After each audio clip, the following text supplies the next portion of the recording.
Okay, we reached day 4, Thursday, and today we will talk about power systems, power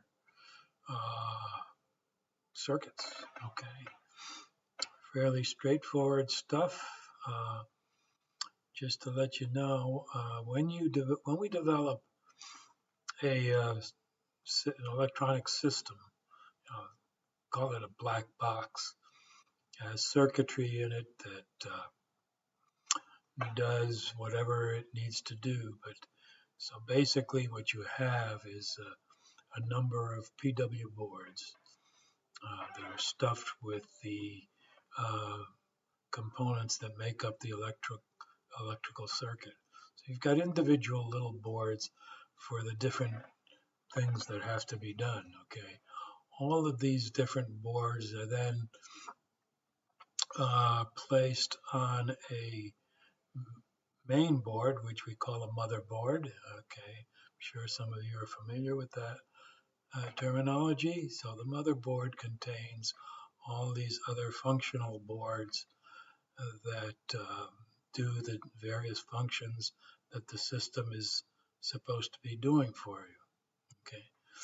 Well, the motherboard then supplies energy to each of these boards.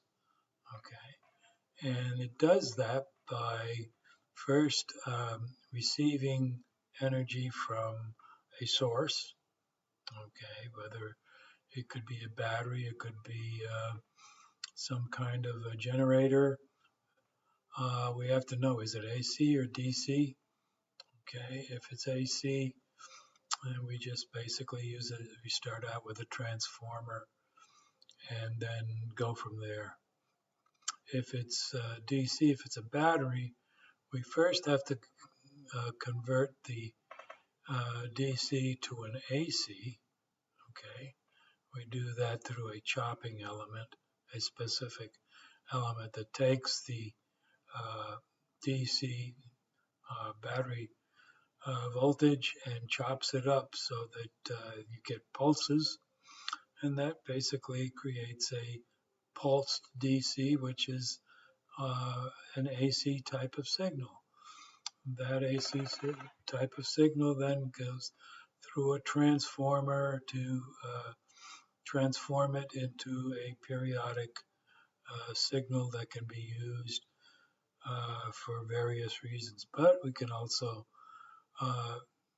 have it go through a circuit that converts it back to a DC circuit, such as plus 5 volts or minus 5 volts, so that the 5 volts and minus 5 volts are used by solid state elements as how they get their energy to create amplification. Okay, so motherboards then contain your power supply circuit, and the power supply circuit can be designed in many different ways. But normally, we like to get DC outputs from that, like I mentioned, plus 5 volts, for example, so that we can run digital equipment. Okay. And so that's the subject of today's. How do we do that?